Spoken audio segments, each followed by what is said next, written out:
सभी भक्तों को आज के इस प्रातःकालीन सत्र में स्वागत है, जिसमें कृष्ण स्वागतम सीरीज में, जिसमें हम भगवान को हमारे जीवन में स्वागत करने का प्रयास कर रहे हैं, ये 21 दिन के अभ्यास में।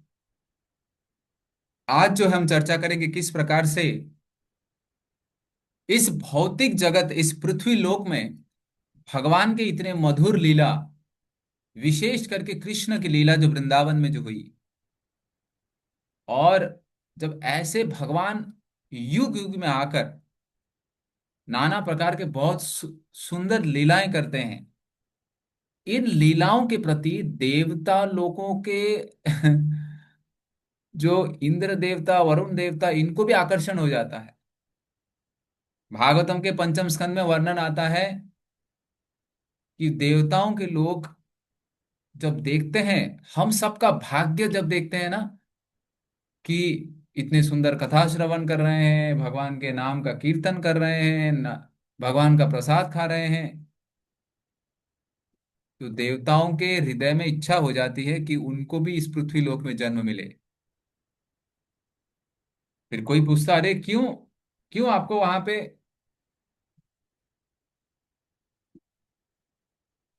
देवताओं के लोग, देवताओं के जो रहिवासी हैं, स्वर्ग लोक के जो रहिवासी हैं, वो क्यों ऐसे इच्छा करते हैं? बोलते वहां पे अति इंद्रिय उत्सवात, स्वर्ग लोक में और इत्यादि, वहां पर बहुत भोग करने के वस्तु बहुत है, मौज मस्ती करने के वस्तु बहुत है, तो उसमें ही लगे रहते हैं। बोलते फिर क्या? बोलते इस पृथ्वी लोक में थोड़ा थोड़ा दुख है ना, थोड़ा थोड़ा दुख होने की वजह से भगवान के नाम का स्मरण होता है, और थोड़ा थोड़ा दुख होने की वजह से भगवान की विशेष कृपा रहती है कि वो इस पृथ्वी लोक में प्रकट होते हैं।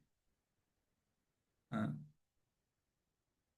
और कई बार हम इस पृथ्वी लोक में रहकर हमें हमें उस हमें उस देवताओं के लोगों का एक एक देवता का पूजा करते हैं।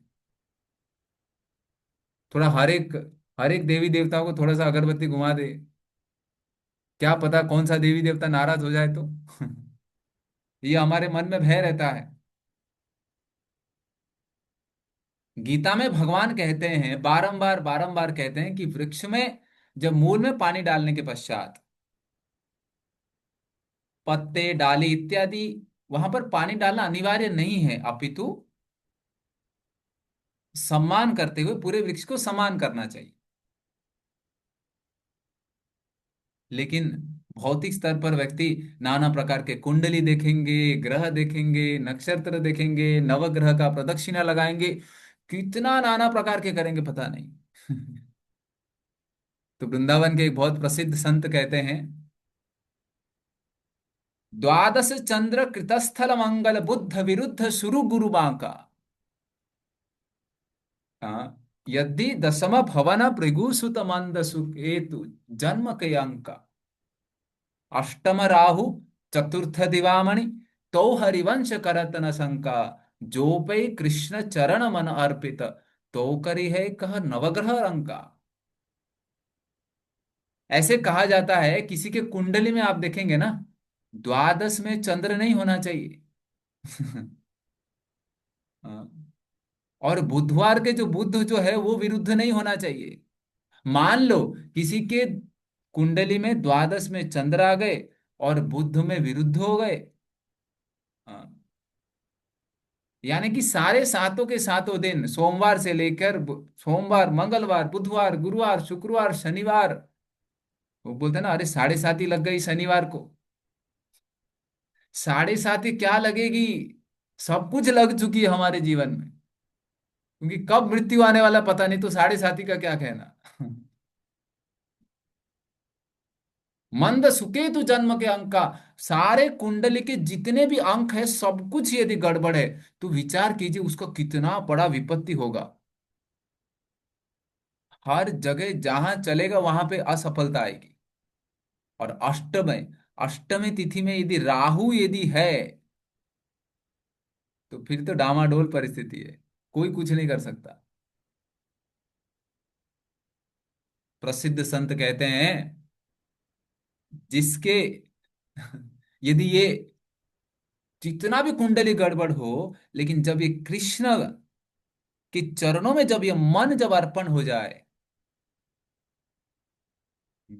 जब सारे रस्सी, नाना प्रकार के सारे देवी देवताओं के प्रति जो जितने भी रस्सियां हैं, वो सारे रस्सी जब कृष्ण के चरणों में जब बांध दिया जाए, फिर हरिवंश जी कहते हैं, फिर ये नवग्रह क्या कर सकते हैं। हाँ। सारे देवी देवताएं, 33 कोटि देवी देवताएं हाथ जोड़कर प्रार्थना करते हैं ये जीवात्मा के लिए कि जाइए, आपका ये सुगम यात्रा प्रारंभ हो चुका है उस भगवत धाम की ओर जाने के लिए। सारे देवी देवताएं प्रार्थना करते हैं, आशीर्वाद प्रदान करते हैं, बोलते आप हरिनाम का जप कर रहे हैं, आप जाइए, आप बड़े भाग्यवान हैं, आपको साधुओं का संग मिला, संतों का संग मिला, आप कृपा करके भगवत धाम की ओर जाइए। और ऐसे कृष्ण, अ, हमें कई कबार पता नहीं रहता कि हम जिस भगवान की भक्ति कर रहे हैं उसका स्टेटस क्या है।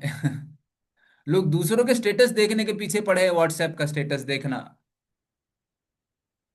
लेकिन जिस भगवान के नाम का चिंतन कर रहे हैं उसका स्टेटस देखो क्या है। ऐसा स्टेटस है कि सिर्फ उसके इच्छा करने से करोड़ों ब्रह्मांड प्रकट हो जाते हैं। और ऐसा व्यक्ति, इतने हाई स्टेटस का व्यक्ति, जिनको सारे देवी देवताएं नतमस्तक कर रहे हैं, और हम उस देवी देवताओं के पीछे पड़े हैं, अरे मुझे थोड़ा धनम देही, जन्म देही, पुत्रम देही, कन्या देही। हाँ, लेकिन ये भगवान देखिए, इनके चरणों में जब हमारा मन लग जाए तब बेड़ा पार हो जाए। और ऐसा कृष्ण, ऐसा हाई स्टेटस का कृष्ण, पूर्ण पुरुषोत्तम भगवान जब वृंदावन में प्रकट होते हैं, जब वृंदावन में साक्षात प्रकट होते हैं, प्रेम के बश आकर पूरा, यानी कि अपने अस्तित्व को भूल जाते हैं, अपने भगवत्ता को भूल जाते हैं। और जब वृंदावन के, जैसे हमने श्रवण किया कल के सत्र में, कि इतने भगवान के मधुर लीलाएं, जो विशेष करके माखन लीलाएं, अ,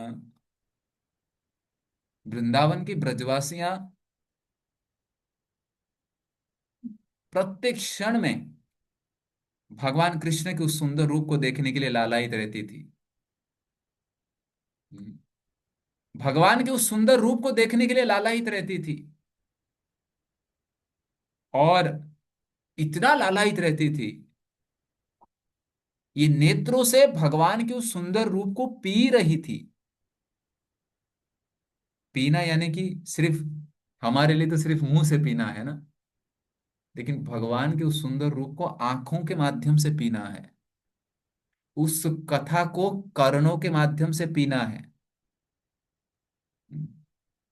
कथा को जब कर्णों के माध्यम से जब पीते हैं तो हृदय के अंदर प्रवेश करते हैं और हृदय के सारे कल्मश नष्ट होते हैं। तो वृंदावन के ब्रजवासियां कृष्ण के सुंदर रूप को इन नेत्रों से पी रहे थे, और उस वो इतना आतुरता से पीते हैं। और ये जो पंखुड़िया है ना, क्या बोलते हैं इसको, पलक है ना, आंखों का पलक, बीच बीच में पलक झुक जाता है, तो झुक जाता है तो व्याकुल हो जाते हैं, अरे थोड़े समय के लिए डिस्टर्ब हो गए। और उस ब्रह्मा जी को कोसते थे, बोलते क्या ब्रह्मा जी ने बनाया ये शरीर, ये आंख में पलक लगा दी ताकि पलक बीच बीच में झुक जाता है और भगवान के उस सुंदर दर्शन में त्रुटि आ जाती है।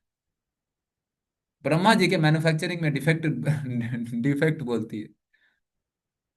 और हमारे जीवन में क्या है, हमारे जीवन तो, हम तो कभी कभी जागते हैं, हम तो सोते ही रहते हैं। हाँ, हमें तो सोने में बहुत आनंद आता है। तो वृंदावन के ब्रजवासियां भगवान के उस प्रेम में इतने पागल हैं, हृदय में उस भाव के स्तर को प्रकट कर चुकी है। वृंदावन के कवि लिखते हैं कि जो भगवान जिसको 33 कोटि देवी देवता उनको प्रणाम करते हैं, वो क्या है, वृंदावन में क्या है, शेष महेश दिनेश गणेश सुरेश हु जाहि निरंतर ध्यावे। शेषनाग अनंत मुख से उनका वर्णन कर रहे हैं। शिव जी नित्य निरंतर ध्यान लगा रहे हैं अपने भगवान का। दिनेश गणेश सुरेश हूँ। हाँ, नाना प्रकार के सारी देवी देवताएं उनका स्मरण करते हैं। शंकर से सुख व्यास रटे, पचिहारी तहु पुनि पार न पावे। अनंत शेष अपने अनंत मुख से भगवान के अनंत गुणों का वर्णन कर रहे हैं। फिर भी बोले कब से वर्णन कर रहे हैं? अनंत शेष भगवान के अनंत गुणों का वर्णन कर रहे हैं, अनंत काल से वर्णन कर रहे हैं। फिर भी वो अनंत गुणों का पार नहीं पाए अभी तक। सारे शिव जी से लेकर सुखदेव गोस्वामी से लेकर व्यास देव से लेकर सारे आचार्यों से लेकर इतने भगवान की स्तुति कर रहे हैं, फिर भी पार न पावे। लेकिन लेकिन वो कृष्ण, लेकिन वो कृष्ण जिसका कोई अंत और आदि नहीं है, और वो क्या है? ताही अहिर की छोहरिया, छचिया भर छाछ पे नाच नचावे। ऐसा भगवान कृष्ण जिसके गुण का कोई अनंत नहीं, अनंत काल से अनंत शेष वर्णन कर रहे हैं, अनंत गुणों का वर्णन कर रहे हैं। लेकिन यहाँ पर ये वृंदावन की ब्रजवासियां थोड़े से हाथ में छाछ लेती है और बोलती है कृष्णा ये छाछ ले लो। और भगवान कृष्ण बोलते दे दो थोड़े से छाछ, इसमें कितना छाछ रहेगा बताइए, इसमें कितना मक्खन आएगा? लेकिन उस मक्खन को खाने के लिए, उस भाव को आस्वादन करने के लिए भगवान वृंदावन के गली गली में जा रहे हैं। और वहां पे क्या, वृंदावन के ब्रजवासियां बोलते हैं ये छाछ हम आपको तब देंगे, थोड़ा सा आप नृत्य कर लो हमारे लिए। और इस चित्र पे आप देख पा रहे हैं किस प्रकार से, हाँ, वो 6 साल का बालक, 7 साल का बालक नृत्य करते हैं। अरे जिसकी इच्छा से सारे सूर्य और चंद्र भयभीत रहते हैं, और यहाँ पर ये नृत्य कर रहे हैं एक छोटे से छचिया भर छाछ पे नाच नचावे। और भगवान नाच रहे, बोले मैया आप दे दो। बोले नहीं, अब फिर से नाचो। उस छाछ के अंदर क्या है? भगवान को क्या गोलोक वृंदावन धाम में छाछ मिलता नहीं? उनके नंद बाबा के महल में क्या छाछ नहीं है कि ये छाछ को खाने के, ये छाछ को पीने के लिए आए हैं? उस छाछ में क्या है? उस छाछ में वो भगवान कृष्ण के प्रति रति है, उस कृष्ण के प्रति, उस कृष्ण को देखने की लालसा है, उस कृष्ण को प्रसन्न करने की लालसा है, उनको भोग लगाने की लालसा है। विचार करिए श्रोतागण, जब हम भोग लगाते हैं ना, जब हम भोग लगाते हैं, उस जो भोजन जो हम बनाकर जो भगवान को भोग लगाते हैं, उसमें भगवान उस भाव को स्वीकार करने के लिए आते हैं,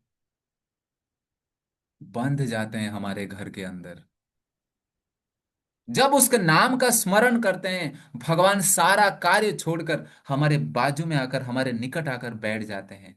बोलते हैं ये जीवात्मा मेरा नाम स्मरण करने लगा है। हम्म।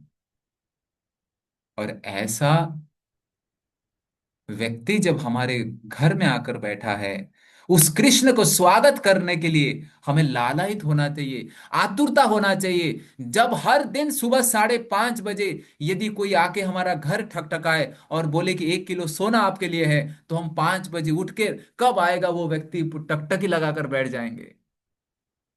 लेकिन नाम जप का यदि यदि कोई लिंक भेजा जाए, तो प्रभु जी रोज क्यों नहीं भेजते लिंक? और नींद नहीं आ रही, नींद नींद खुल नहीं रही है, बहुत बारिश हो रही है, वर्षा ऋतु का दिन है, तबीयत खराब हो गया तो। हम्म, लेकिन भगवान इतने लालायित रहते हैं, छजिया भर छाछ पे नाच नचावे। हम्म, उस थोड़े से छाछ को प्राप्त करने के लिए वही गोलोक धाम छोड़कर वृंदावन के ब्रजवासियों का आस्वादन करने आए। नंद बाबा के 9 लाख, नंद बाबा के उस 9 लाख गायों का, हाँ, नंद बाबा के उस 9 लाख गायों का माखन छोड़कर वृंदावन के ब्रजवासियों के दर दर भटक रहे हैं। क्या? उस भोग, उस भाव को स्वीकार करने के लिए। इसके लिए जब हम नाम जप करने के लिए बैठते हैं, बहुत सावधानी से बैठना चाहिए। वो भगवान हमारे भाव को स्वीकार करने आए हैं। जब भोग लगाते हैं, सावधानी से भोग लगाना चाहिए। वो भगवान हमारे भाव को स्वीकार करने आए हैं। और जब इस चेतना के साथ जब हम दिन की शुरुआत करते हैं, तो देखिए जीवन में कितना चमत्कार होता है। ऐसा चमत्कार होगा, प्रति मिनट में, प्रति सेकंड में, प्रति मुहूर्त में भगवान की उस उपस्थिति को अनुभव करेंगे। हरे कृष्ण। तो पुनः एक बार आप सभी भक्तों को बहुत बहुत धन्यवाद।